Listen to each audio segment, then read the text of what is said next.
یو پوښتنه کوله چې پښتون چې پر کوم سټیج ولاړ دی اجتماعي د ده وجود چې دی ډېر خوږ دی ډېر زخمي دی ټوک ټوک دی بیا په دې کې چې کوم سیاسي ګوندونه دي مطلب ډېر سیاسي پارټیانې جوړې شوي دي ډېر سیاسي ګوندونه جوړ شوي دي تاسو هم یو سیاسي پارټي جوړوئ په دغه نازک حالت کې په دې نازک صورتحال کې چېرته دې ته ضرورت شته چې ټولې پارټیانې پر یو پلیټفارم سي او که دغه شی چې دی چې موږ به نور هم سیاسي تنظیمونه جوړوو دغه شی ته داسې ده چې یا خو پاچا خان ته مخکې ویلي وو چې یا به یو کېږو ګنې ورکېږو نو زما په خیال په د نن وخت کې د هغې خبرې ډېر زیات ضرورت او زمونږ د بقا جنګ روان نو که په ډېرو ټکو نه هم وي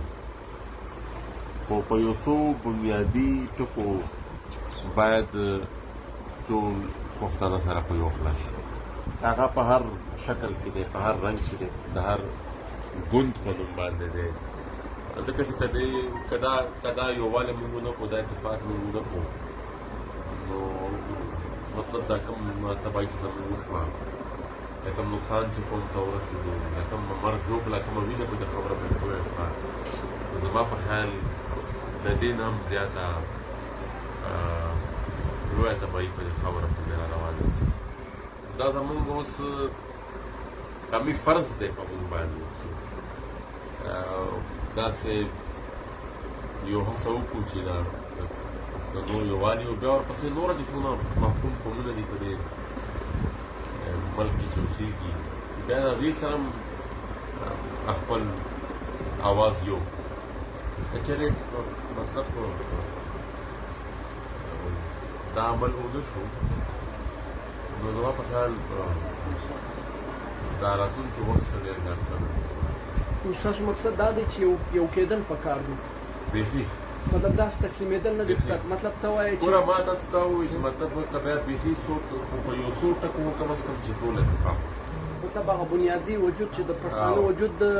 ژغورلی په دې خاوره جنګ نه غواړم په دې په یاد چې ټول اتفاق که په دې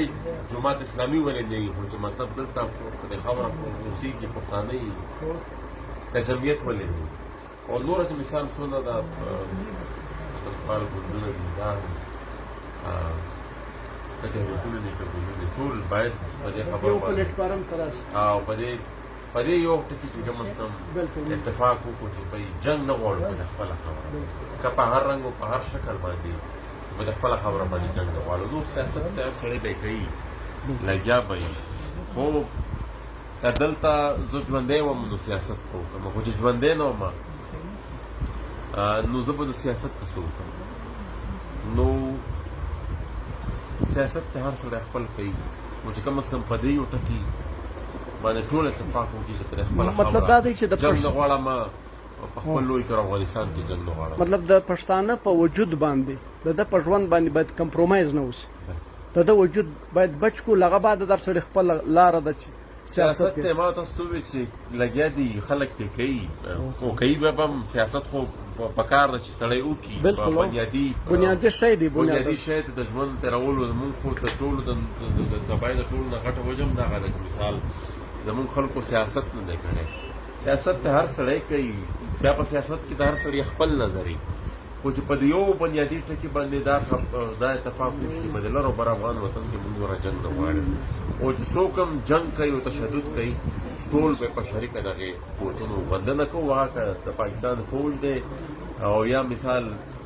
د ده په لاس کې نور یو داسې قوت دی چې مثال د ده دپاره جنګېږي چې ټول په شریکه د هغې مخنیوي وکړو او د هغې خلاف یو اواز یو جان مننه الله مو خوشحاله